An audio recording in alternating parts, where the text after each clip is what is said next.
The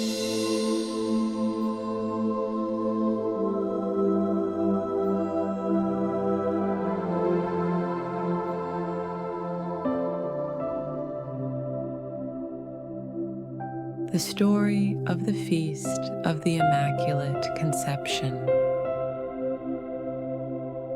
Subscribe to our channel to receive more content like this.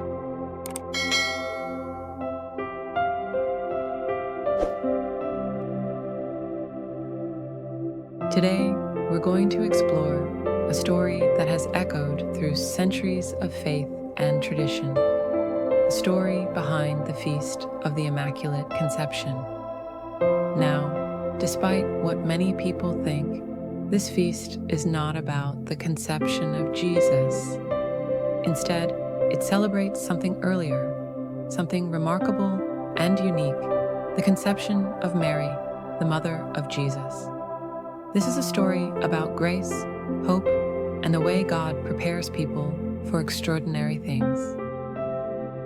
Long before Mary appeared in the New Testament, the people of Israel were waiting, generation after generation, for the Messiah, the one who would save them. They lived with deep hope, but also with uncertainty, wondering how God would unfold his plan. And this is where the story of the Immaculate Conception begins. Not with Mary's decisions, not even with her birth, but with the quiet, hidden moment when Mary herself was conceived. From the earliest centuries, Christians believed Mary had a special place in God's plan if she was chosen to carry Jesus, the Son of God, into the world. Then something extraordinary must have been at work in her life from the very start.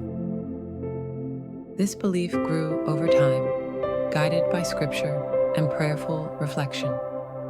One line in particular stood out: the angel Gabriel's greeting to Mary, "Hail, full of grace."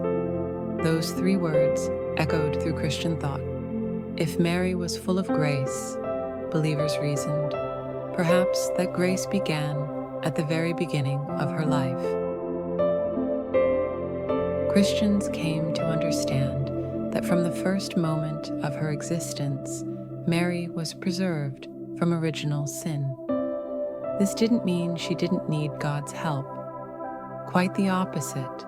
The teaching says Mary was saved through Jesus, just in a unique, anticipatory way. God applied the grace of Christ's sacrifice to her in advance, the same way sunlight reaches a valley before the sun fully rises over the mountains. This gift didn't make Mary less human. It made her fully the person she was meant to be. Free, whole, unburdened. And because she was free, she could say yes to God with her whole heart. The Immaculate Conception, then, is not only about purity, it's about purpose. It's about how God prepares someone for a mission of love. As centuries passed, Christians marked this belief by setting aside a special day. The Eastern Church began celebrating a feast related to Mary's conception as early as the 7th and 8th centuries. Over time, Western Christians embraced the celebration as well, shaping it into what we know today as the Feast of the Immaculate Conception.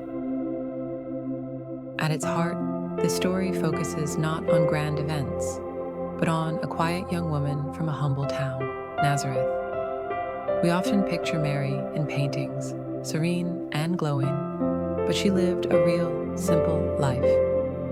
And yet, when the angel Gabriel announced God's plan, she responded with courage. "Let it be done to me according to your word." Mary's yes is central to the meaning of the Immaculate Conception. God's grace didn't force her into anything. It prepared her. It made her able to choose freely, fully, and lovingly. This is why the story still matters. It reminds us that grace doesn't erase our humanity, it strengthens it. It helps ordinary people do extraordinary things. The Feast of the Immaculate Conception is ultimately about hope. It is a reminder that God is at work long before we see the results. He prepares people, moments, and circumstances in ways we might never expect. It's also a celebration of possibility. Mary wasn't born into wealth or power. She was an ordinary girl entrusted with an extraordinary mission. Her story invites us to believe that grace can transform us too, not by making us perfect, but by helping us become who we're meant to be. And finally, it's a reminder of love freely given, that God doesn't just react to the world's brokenness. He enters into it with purpose, intention, and tenderness. As we celebrate the Feast of the Immaculate Conception, we're not just remembering an event in Mary's life. We're celebrating the beginning of a story that reshaped the world. A story that began in the quiet moment of a young woman's conception, grew in the gentle courage of her life, and blossomed into the birth of Christ himself. It is the story of how grace prepares the way, how God moves quietly but powerfully, and how a single yes can open the door to hope for generations. And that is the beautifully simple, deeply meaningful story behind the Feast of the Immaculate Conception.